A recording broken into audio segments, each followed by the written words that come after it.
खाली स्थानबद्ध व्हायचं. थोड्याच वेळात आपल्या कार्यक्रमाला सुरुवात होत आहे. महाराज साहेबांचं आगमन, बसण्याची व्यवस्था केलेली आहे, त्याच्यावर बसून घ्यायचे. काही क्षणातच आपण कार्यक्रमाला सुरुवात करत आहोत.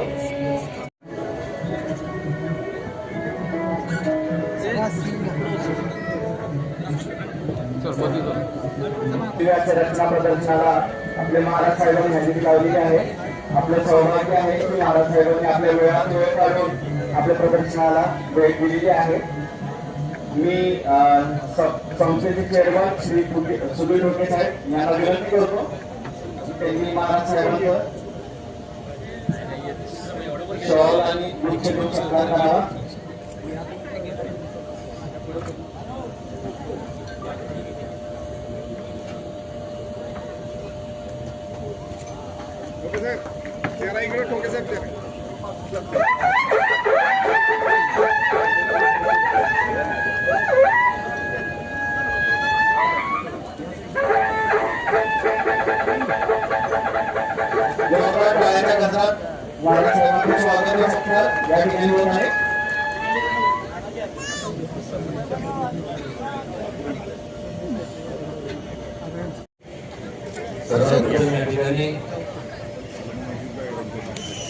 बिल्डर्स असोसिएशन ऑफ इंडियाचे सागाची जी ब्रांच आहे तिथे सर्व पदाधिकाऱ्यांना आणि त्याचबरोबर संपूर्ण बिल्डर्स असोसिएशन ऑफ इंडियाचे संपूर्ण पदाधिकाऱ्यांना त्यांचे सर्व सहकाऱ्यांना मनापासून शुभेच्छा देतो. 34 वर्षापूर्वी ही संकल्पना साताऱ्यात जेव्हा सातारा फारसं सातारची वाढ पण त्यात फारशी झाली नव्हती. एक छोटस खेडं म्हणणार नाही पण खेड्यापेक्षा थोडंसं मोठं असं सातारची अवस्था होती. आणि त्यानंतर या बिल्डर्स असोसिएशन इंडियाचं जो सातारची जी ब्रांच त्या सर्वांनी एक विचार घेऊन लोकांसमोर गेले की आपल्याला कुठेतरी काहीतरी आपल्याला नाविन्यपूर्ण केलं पाहिजे. प्रत्येकाला काही मोठे बंगले परवडणार नाही. कमीत कमी किमतीमध्ये जास्तीत जास्त चांगल्या प्रकारच्या सुविधा लोकांना कशा देता येईल या भावनेने 13 वर्षापूर्वी चालू केलेलं हे रचना एक्झिबिशन आहे. आज 13 वर्ष पदार्पण होत आहे. मनापासून शुभेच्छा आहेत. आणि फार बोलण्यापेक्षा मी एवढंच सांगेन की पूर्वी लोक जास्त मोठमोठ्या शहरांकडे धाव घेत होते. धाव याच्याकरता कारण की मोठ्या प्रमाणात इन्फ्रास्ट्रक्चर ही डेव्हलपमेंट झालेली नव्हती. रस्त्याची कनेक्टिव्हिटी नव्हती, तुमच्या रेल कनेक्टिव्हिटी नव्हती आणि त्यामुळं इंडस्ट्रीज येत नव्हत्या. आणि ज्याच्यामुळं अनेक वर्षापूर्वी हा संपूर्ण आपला जो हा संपूर्ण परिसर आहे सातारा जिल्हा खास करून डोंगरी परिसर आहे. पाचगणी, महाबळेश्वर, त्यानंतर पाटण हा भाग आणि ह्या खालच्या बाजूला दुष्काळी भाग या संपूर्ण ठिकाणचे लोक स्वतःच्या कुटुंबाचा उदरनिर्वाह कसं करावा ही त्यांच्या समोर एक मोठा प्रश्न असल्यामुळं त्यांनी धाव मोठमोठ्या शहरांकडे घेतली. मुंबई, नवी मुंबई, ठाणे, बिने, पिंपरी चिंचवड, पुणे, बिने अशा मोठमोठ्या शहरांकडे धाव घेतली. पण आज ती परिस्थिती राहिली नाही. आज कुठल्याही शहरामध्ये गेलं तर ओव्हर क्राउडिंग आपली त्या ठिकाणी पाहायला मिळतं. आणि त्यामुळं मी खास करून सातारा ब्रांचचे जी बिल्डर असोसिएशन जी आहे इंडियाची त्यांना एवढंच सांगणार आहे की आता मोठ्या इंडस्ट्रीज आपल्या भागात येतात, डेव्हलपमेंट चालू झाली, मोठमोठे जे काय त्या काळात अत्यंत प्रतिकूल परिस्थिती आणि फक्त अंगाच्या कपड्यावरती गेलेले लोक आज त्यांनी ज्या संस्था अभिमानी सांगत एवढ्या मोठ्या संस्था उभ्या केल्यात मोठमोठ्या मुंबई, ठाणे आणि या मोठमोठ्या मेट्रोपॉलिटन सिटीजमध्ये, पण प्रत्येकाला वाटतं की आपलं एक घर आपल्या या ठिकाणी, जरी तिथं त्यांची कर्मभूमी असली तरी आपल्या जन्मभूमीच्या ठिकाणी एक आपलं एक घर असावं, छोटं का असावं पण आपलं घर असावं. पण मात्र त्यापेक्षा आता जे मी पाहतोय की कृष्णा खोऱ्याच्या माध्यमातून मला आठवतंय 96 साली ही संकल्पना जेव्हा मी मांडली, कारण की आपल्याला लागतं काय एखादं समजा डेव्हलपमेंटसाठी सगळ्यात महत्वाचं म्हणजे पाणी, कनेक्टिव्हिटी म्हणजे रस्ते, रेल असेल, रोड असतील, हे जर असलं तर अजून काय पाहिजे. त्या काळात वीज नव्हती, त्यावेळेस जी परिस्थिती अशी होती की फक्त जिल्ह्याच्या प्रमुख ठिकाणीच MIDC ला परमिशन देण्यात येत असत. पण आज तुम्ही इंडस्ट्री कुठेही करू शकता उभी, त्याला काय आता परमिशनची गरज याकरता लागत नाही, कारण की तुमची ग्रेड MSCBची इलेक्ट्रिसिटीची ग्रेड कनेक्टिव्हिटी वाढलेली, आणि त्यामुळं जे लोक त्यावेळेस मायग्रेट झाले, त्याला आपण मायग्रेशन म्हणतो, खास करून ह्या संपूर्ण तज्ञ जे लोक आहेत त्या क्षेत्रातले त्यांच्याकरता सांगतोय की आता रिव्हर्स मायग्रेशन चालू झालंय. आता लोक आता पुन्हा स्वतःच्या गावी इकडे येऊन उद्योग समूह आणि चांगले चांगले प्रकारचे उद्योग या ठिकाणी आपलं निर्माण केले पाहिजे, स्वतः स्वावलंबी झालं पाहिजे. आणि त्यामुळं मार्केट भरपूर आहे आणि करण्यासारखं भरपूर आहे. मला माहित आहे की संपूर्ण रचनाच्या माध्यमातून एक दालच 13 वर्षापासून चालू केलं, तेव्हा एवढे स्टॉल्स पण नसायचे, थोडेसे चिटुकी असायचे. आज संपूर्ण मला वाटतंय 100 पेक्षा जास्त स्टॉल, आणि ठिकठिकाणी सातारा रचना एक्झिबिशनची नेहमी चर्चा होत असते. हे खरंच वाखाणण्यासारखं आहे. या सर्वांचं कष्ट आहे आणि जास्तीत जास्त कस्टमर जे असतील, ग्राहक जे असतील, यांनी फायदा घ्यावा. जास्तीत जास्त या ठिकाणी सुद्धा जे काय संपूर्ण तुमच्या जागेच्या बाबतीतले प्रश्न असतील, कारण की हे संपूर्ण शेवटी तुमचं रचना म्हणजे बिल्डर असोसिएशन म्हणजे तुमची जागा असते, मग त्याच्या बाबतीत कुठल्याही अडचणी निर्माण झाल्या तर कधी मला सांगा. कारण की सगळ्यात जास्त महत्वाचं काय असतं, तर अनेकदा मी ऐकतो एखादी इंडस्ट्री चालू करायची झाली, एखादा प्रोजेक्ट चालू करायचा झाला तर अनेक ठिकाणी तुम्ही परदेशात गेला तर लगेच तुम्हाला परमिशन मिळते. इथं इंडियामध्ये ह्याच्या भारतात ह्याच्या अगोदर जेव्हा काँग्रेस आणि बाकीचं सरकार होतं त्याच्याकडे फारसं लक्ष दिलं नाही. पण आता जर आपण पाहिलं, मी राजकारण बोलत नाही, जी वस्तुस्थिती आहे तुमच्या समोर मांडतोय, आज जर आपण पाहिलं तर 1 विंडोज सारखे हे झालेलं आहे. त्याच्या या अगोदर काय त्या प्रोजेक्टला उभारणी करता जेवढा वेळ लागायचा त्याच्या दुपटीचे इन्फॉर्मेशन आणि हे काढायला मिळवल्यानंतर जास्त वेळ जायचा. असं होणार नाही. मला संपूर्ण सहकार्य असणार आहे. माझं काय आता काय तुम्हाला सगळे चांगले आता 4 मंत्री सातारला मिळाले, त्याचबरोबर सगळे आमदार आहेत तिथं, त्या सगळ्यांचं सहकार्य निश्चितपणे लाभत.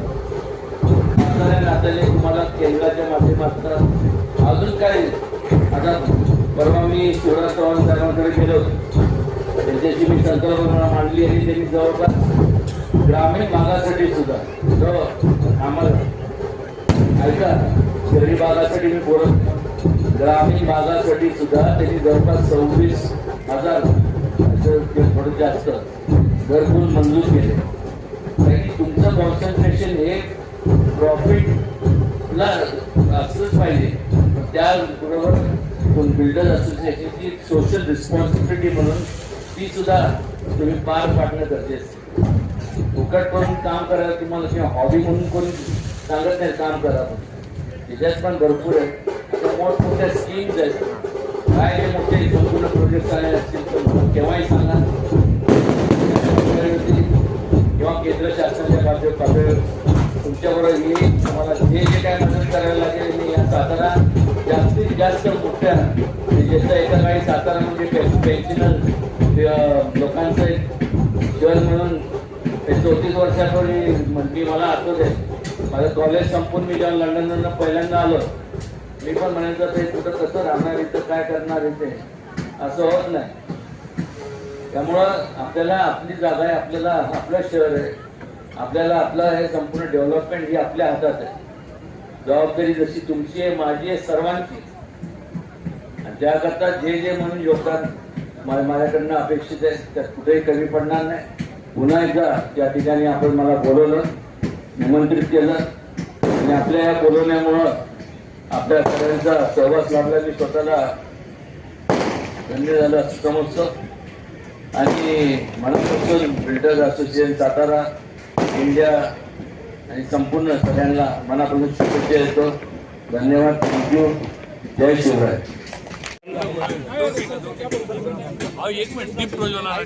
चेअरमन श्री सुधीर ठोके आणि सेक्रेटरी या ठिकाणी पार पडत आहे. मगाशी मी माझं मनोगत व्यक्त केलं, पण जात असताना ते बंधुराज आणि पालकमंत्री, मंत्री, कॅबिनेट मिनिस्टर यांनी सांगितलं दादा तुम्ही व्यासपीठावर या. मी म्हणलं माझं झालंय, म्हणजे आता तुमची वेळ आहे.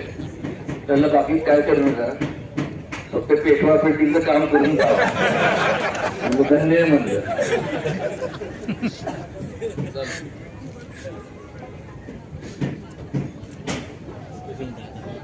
जोरदार टाळ्या झाल्या पाहिजे. महाराष्ट्रात खूप जोरदार टाळ्या झाल्या पाहिजे.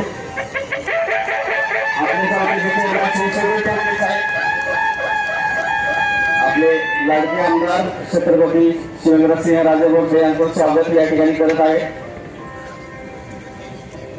जोरदार टाळ्या झाल्या पाहिजेत या ठिकाणी.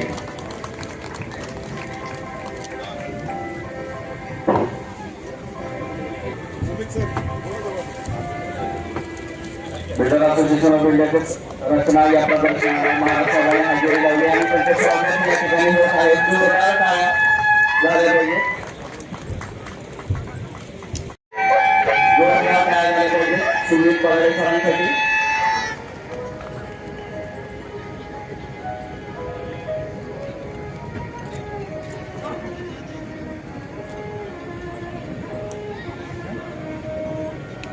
मी महाराज साहेबांना विनंती करतो त्यांनी प्रेझेंटेशन इत्यादीचा समावेश यामध्ये असतो.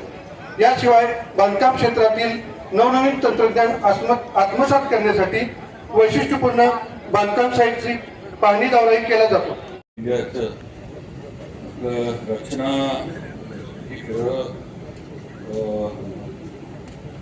रिअल इस्टेटचं भव्य प्रदर्शनाचा उद्घाटन समारंभ इथं पार पडतोय. या कार्यक्रमाला म्हणजे सहकारी मान्य प्रभाकरजी गाडगे साहेब माझे आमदार आज इथं उपस्थित आहेत. तसेच नॅशनल व्हाईस प्रेसिडेंट मान्य श्री आनंद गुप्ता सर इथं उपस्थित आहेत.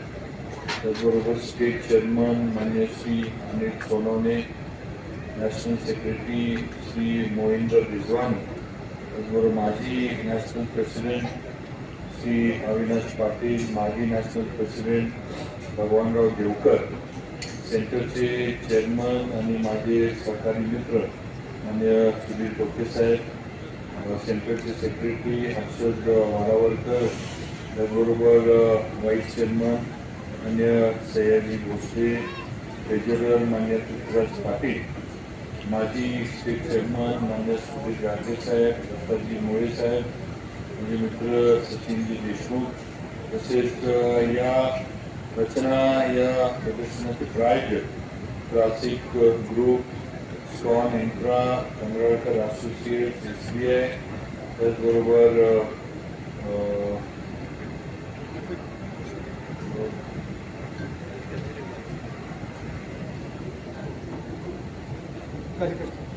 कालिका स्टील आणि परमार स्टील, त्याचबरोबर ते मेंबर मान्य अनिल सातारे आणि उपस्थित सर्वच इथे उपस्थित असणारे सर्व सातारकर आणि जिल्ह्यातून सुद्धा आलेले सर्व माझे बंधू भगिनी आणि उपस्थित सर्व तरुण मित्रांनो, तर म्हणजे ज्याचा उल्लेख आता टोपे सरांनी केला की रचना या प्रदर्शनाची आतुरतेनं सगळ्यांना सगळीजण वाट बघत असतात आणि अतिशय भव्य दिव्य असे हे प्रदर्शन या ठिकाणी builders association of India through भरवलं जातं. नवीन नवीन जे प्रोजेक्ट्स सातारा आणि जिल्ह्यामध्ये सुद्धा जे होतात ते इथं कस्टमरच्या समोर किंवा इन्व्हेस्टर्स वगैरे असतील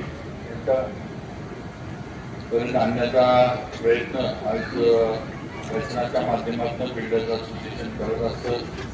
आज देशामध्ये सगळ्यात मोठी व्यावसायिकांची, बांधकाम व्यावसायिकांची ही संघटना आहे आणि याच्यात सर्व स्तरातील लोक या बिल्डर्स असोसिएशनमध्ये आहेत. म्हणजे प्रत्येकाला सामावून घेण्याचं काम हे बिल्डर्स असोसिएशन नक्कीच केलेलं आहे.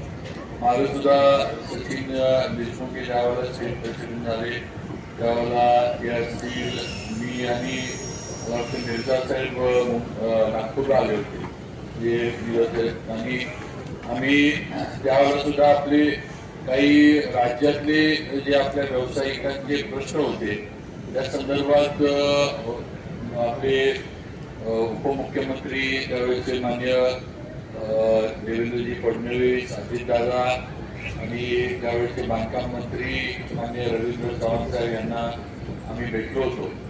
आता परत एकदा मगाशी तिथं हा कार्यक्रम शुभारंभ करायच्या आधी थोडीफार चर्चा जे काही प्रश्न राज्यामध्ये बिल्डर्सचे आहेत किंवा व्यावसायिकांचे आहेत शासनाच्या माध्यमातून आणि प्रामुख्यानं आज जो विभाग माझ्याकडं आलेला आहे सार्वजनिक विभागाच्या माध्यमातून जे सहकार्य आपल्याला पाहिजे ते नक्की आपण चर्चा केली आहे तशी ती बैठक आपण घेऊ. सेक्रेटरी असतील, आमचे बाकीचे म्हणजे अधिकारी असतील यांना घेऊन नक्कीच सकारात्मक आपल्या ज्या काही अडचणी आहेत त्याबद्दल निर्णय कसा करता येईल आपण नक्कीच प्रयत्न करू आणि आमचे सातारचे सगळे जे आपल्या सेंटर जे आहे ते या फॉलोअपमध्ये राहतील. त्यामुळं गुप्ता साहेब, सोनवणे साहेब नक्कीच लवकरात लवकर त्याचा काही ना काहीतरी निर्णय आपण लावू अशी आपल्याला या निमित्तानं मी खात्री देऊ इच्छितो. त्याचबरोबर साताऱ्यातील सुद्धा बांधकाम व्यावसायिकांनी आज नवीन नवीन हे आपण आता पूर्वी थोडंफार बांधकामांचे बघायचो पण आता सगळे नवीन पद्धतीनं बांधकाम आज व्हायला लागले. आज साताऱ्यात सुद्धा हाय रायझेस व्हायला लागले ती एक अतिशय आनंदाची गोष्ट आहे. आज जिल्हा बँकेचा जो प्रोजेक्ट चाललाय जो श्रीधर कंगराळकर करतात मला वाटतं शहरातला एक थोडा आयकॉनिक एक प्रोजेक्ट होईल. कारण मला वाटतं एवढा मोठा प्रोजेक्ट हा आता तर एका ठिकाणी एवढा मोठा प्रोजेक्ट कुठंच सातारा शहरामध्ये नाही. त्यामुळे आयकॉनिक प्रोजेक्ट जिल्हा बँकेचा आणि श्रीधर कंगराळकरांच्या माध्यमातून होईल अशी नक्कीच मला खात्री आहे. आपण सुद्धा शहरातलं इन्फ्रास्ट्रक्चर जे आहे ते चांगलं करण्याच्या दृष्टीनं प्रयत्न करत आलोय. आज काही परिसरामध्ये आपण आता कॉन्क्रीटचे रोड्स हे आपण कामं त्याची सुरू केली. अजून सुद्धा उरलेल्या फेजेसमध्ये आपण कामं करणार आहे. त्याला सुद्धा आता शासनाकडनं निधी आपल्याला आणि नगरपालिकेला सातारला नक्कीच मिळेल. बऱ्यापैकी जे रस्ते आपले मोठे आहेत ज्या ठिकाणी वाहतूक जास्त प्रमाणात असतील इन्फ्रास्ट्रक्चर सगळं कॉन्क्रीट रोड्सकडे नेण्याचा प्रयत्न हा नक्कीच माझा आहे आणि नक्की आम्ही त्यामध्ये देवेंद्रजींच्या मार्गदर्शनाखाली आम्ही यशस्वी होऊ.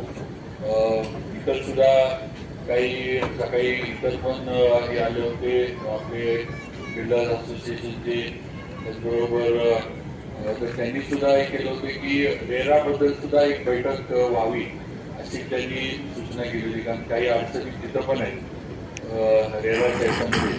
त्यामुळं नक्कीच ती सुद्धा बैठक संबंधित जे काही विभागाचे अधिकारी असतील त्यांना घेऊन लावण्याचा माझा प्रयत्न नक्की राहील. जेवढं काही आपल्याला सहकार्य करता येईल, कारण बहुतांशी आणि तर सगळे बसले सचिन असेल, सुधीर टोके साहेब असतील, सगळेच मित्र आहेत. म्हणजे सगळे दोन व्यावसायिक आहे आणि मी राजकारणी आहे असं आमचं साताऱ्यातल्या लोकांचं नातं नाही आहे. आधी सगळ्यांचं मैत्रीचं नातं आहे आणि नंतर जे काय असेल ते व्यवसाय आणि बाकीच्या गोष्टी आमच्या चालू असतात. आणि नक्कीच हे नातं आपण कायम ठेवलंय. नवीन जबाबदारी आहे, नक्कीच आपल्या BIAच्या अपेक्षा पण आहेत किंवा या जबाबदारीतनं राज्यातले जे प्रश्न आहेत ते BIAच्या माध्यमातून सुटावेत आणि सर्व सातारा सेक्टरच्या माझ्या सहकारी मित्रांना बरोबर घेऊन माझ्याकडनं जेवढं माझ्या या नवीन जबाबदारीतनं BIAला जेवढं सहकार्य करता येईल तेवढं मी नक्की करेन. हा शब्द आपल्याला सर्वांना या निमित्तानं देऊ इच्छितो. थोडं बोलायला मी आधी उभा राहिलो कारण आपले श्रीकांत पवार टॉप गिअरवाले जे आहेत त्यांचं लग्न आहे कारखान्यावर, म्हणजे रिसेप्शन वगैरे, तर मला त्या ठिकाणी जायचंय, थोडा उशीर झालाय त्यामुळे थोडं बोलायला मी उभा राहिलो. आपली सर्वांची परवानगी घेतो, पण आपल्या सर्वांना रचनाच्या माध्यमातून शुभेच्छा देतो आणि या निमित्तानं आपल्याला जे एक्सपोजर गरजेचं आहे, म्हणजे आपल्या प्रोजेक्टला जे एक्सपोजर मिळणं गरजेचं आहे ते या रचनाच्या माध्यमातून 100% मिळेल अशी खात्री देतो आणि थांबतो. जय हिंद, जय महाराष्ट्र. खूप खूप धन्यवाद.